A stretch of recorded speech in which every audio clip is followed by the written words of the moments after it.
Mold remediation has become an expensive business, yet one of the smartest defenses against dampness begins with something embarrassingly simple.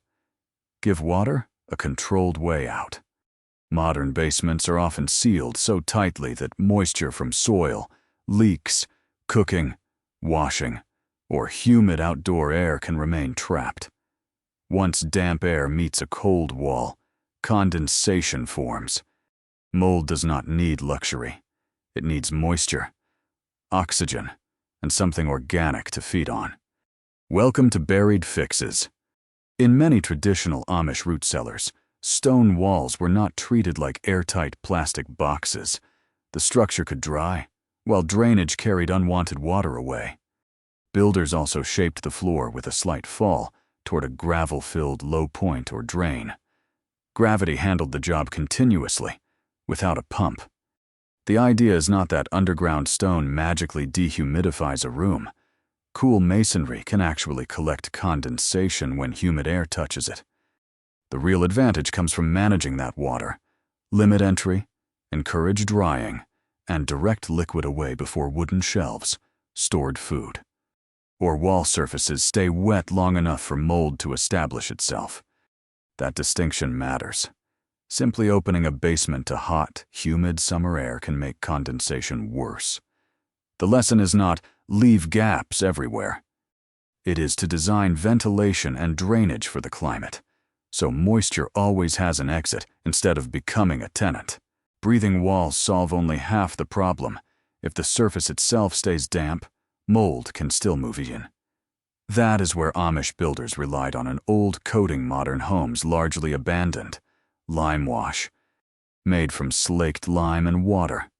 Limewash is highly alkaline when fresh. That harsh chemistry makes the newly coated surface less welcoming to many microorganisms. But its deeper advantage is permeability. Unlike a thick, film-forming paint, traditional limewash allows water vapor to move through masonry instead of sealing moisture behind an impermeable layer. Latex paint can behave like a raincoat. Limewash acts more like a breathable mineral skin. The wall can take on small amounts of moisture, then release them as conditions dry. It is inexpensive, easy to refresh, and historically common in cellars, barns, and farm buildings. However, it is not magic. Limewash cannot repair a leaking pipe, failed foundation drain, or rising groundwater. Those sources must be corrected first. Used on a compatible surface, it provides exactly what a damp building needs: protection without sacrificing its ability to dry naturally over time.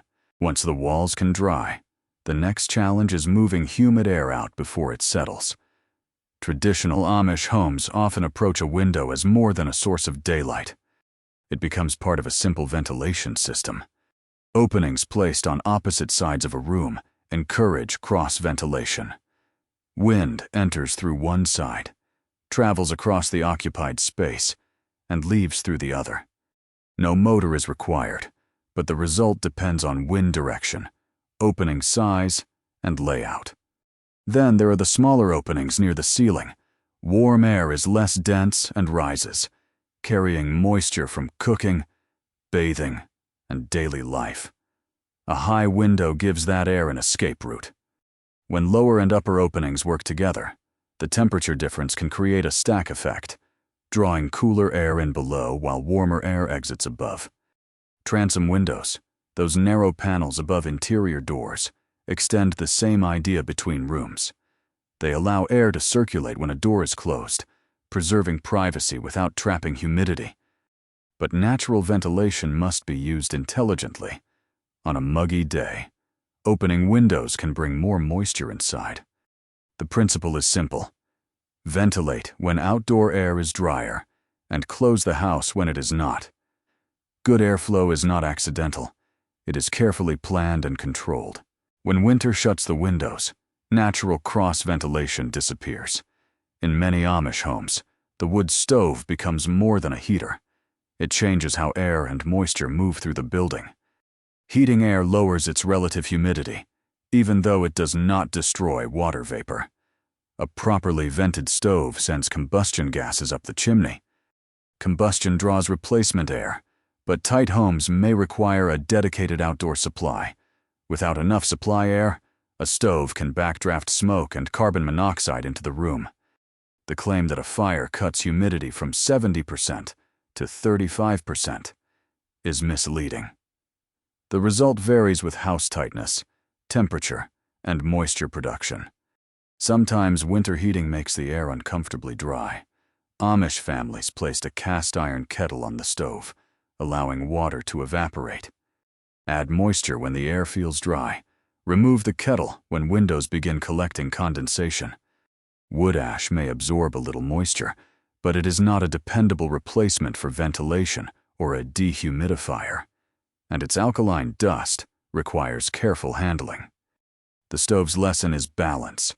Warm the surfaces, move stale air safely, and monitor humidity rather than trusting a single number.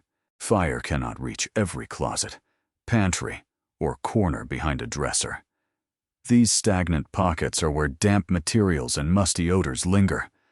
The Amish answer was low-tech, cloth bags filled with hardwood charcoal.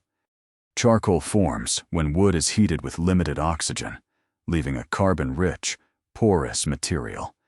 Its pores can trap odor-producing compounds, which explains why carbon is common in air filters.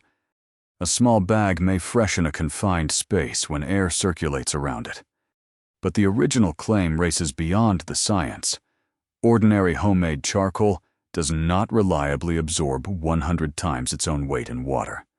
Activated carbon is specially processed to create more internal surface area, and even that is primarily valued for absorbing gases and odors, not for replacing a dehumidifier. Sun-drying may remove moisture, but it will not release every contaminant or restore the charcoal completely. If a bag remains damp, smells strongly, or shows visible growth, replace it. Place it near, not against, fabrics or walls, inside wardrobes, beneath shelving, or behind furniture with an air gap. Keep it contained to avoid black dust. Think of charcoal as an odor control assistant, not a cure. If humidity remains above 60%, improve ventilation, repair leaks, or use dehumidification. Charcoal can polish the result, but moisture control must do the lifting. What if mold has already arrived? The dark bathroom patch that returns after every wipe. The first move is not choosing a stronger chemical. Stop the leak, condensation, or humidity feeding it. Without that step, bleach, vinegar, and borax only create temporary results. For a patch on a hard surface, scrub with detergent and water, then dry completely. Vinegar is sometimes used as a cleaner, but the claim that it kills 82% of mold species is not supported to present as fact. Results depend on the organism, surface, concentration, and contact time.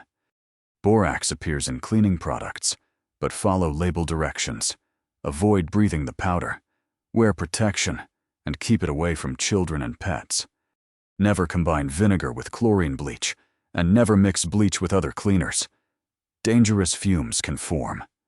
Porous ceiling tiles, insulation, or contaminated drywall may require removal because growth can penetrate below the surface. If mold covers more than 10 square feet, follows sewage contamination, reaches an HVAC system, or repeatedly returns, contact a professional. Cleaning removes the evidence. Correcting moisture removes the invitation. A powerful moisture defense may begin before a house is built. Many Amish farmhouses sit on stone or concrete piers, lifting floors above the soil instead of letting framing touch ground. That separation interrupts capillary movement, the process that draws water through a paper towel. It also creates space to inspect joists and keep untreated wood away from wet earth. Older builders enclosed the opening with lattice. It discouraged animals while allowing air beneath the floor. In the right climate, that breeze helped surfaces dry. But copying a historic detail without understanding conditions can backfire. In hot, humid regions, air may carry more moisture than a crawl space can handle. When it meets cooler joists, condensation can form. Research shows that an unvented, conditioned crawl space with a ground barrier, insulated walls, drainage, and managed humidity can outperform an open one. The principle is not vent every foundation. It is separate wood from soil and control paths water can take. Grade the land away from the building, direct roof, runoff outward, cover exposed earth, and choose ventilation or conditioning according to climate. A raised floor creates opportunity. Moisture design decides whether that opportunity becomes protection or a hidden mold chamber. For a closet or pantry, Amish families used the material available: salt. Shallow containers sat in damp corners, where crystals could take up moisture and form brine. The principle is real, but not every salt performs alike. Table salt and rock salt are sodium chloride. They absorb limited water until humidity becomes high.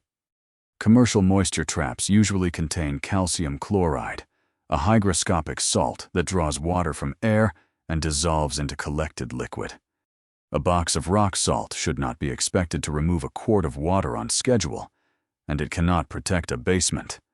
Temperature, humidity, surface area, and air movement change the result. For an enclosed space, use a purpose-made absorber or desiccant in a leak-proof container. The brine can corrode metal, damage wood, and irritate skin or eyes. Keep it away from food, children, and animals, and follow the label. Do not assume every type can be dried and reused. Salt does not create a mold-proof zone around its container. Mold control still depends on keeping materials dry. Used, a desiccant can protect a corner. Used carelessly, it becomes a cup of corrosive liquid waiting to spill. Food can become part of the humidity problem. Harvested vegetables remain alive. They respire and release moisture into surrounding air. Traditional Amish methods matched each crop to the conditions it needed. Small mistakes accumulate in closed rooms. Carrots, beets, and similar roots prefer cold, humid storage so they do not shrivel. Families packed them in clean sand, sawdust, or insulating material to separate roots and moderate moisture loss. The material should not be wet, and damaged vegetables must be removed. Dry onions and garlic need different conditions. Mesh bags, braids, or slatted crates keep air moving around them. An unventilated container invites condensation and decay. Every home canned jar should follow a research-tested recipe and be checked for a firm vacuum seal before storage. Keep jars clean, dry, cool, and away from light. A failed seal does not mold a wall 3 feet away, but it can make food unsafe. Never taste from a leaking, bulging, spurting, or suspicious jar. Store herbs in airtight containers only after they are thoroughly dry. Gentle warmth may speed drying, but excess heat and sunlight damage quality. The lesson is precision, not decoration. Roots, bulbs, jars, and herbs need different combinations of temperature, humidity, darkness, and airflow. Store each correctly, and the pantry protects both stored food and the building around it. Spring is when winter shortcuts get tested.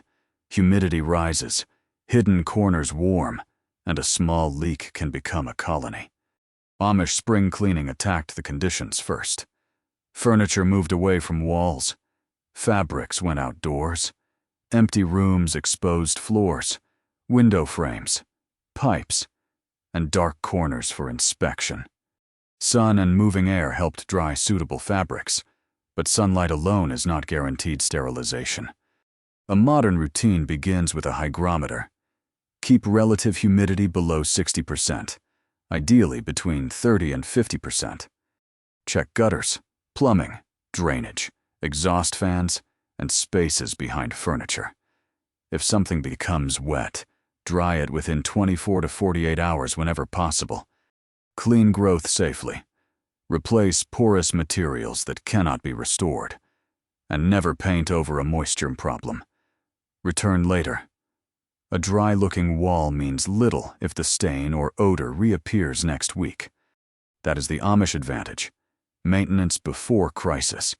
No coating, charcoal bag, salt box, or open window removes mold forever.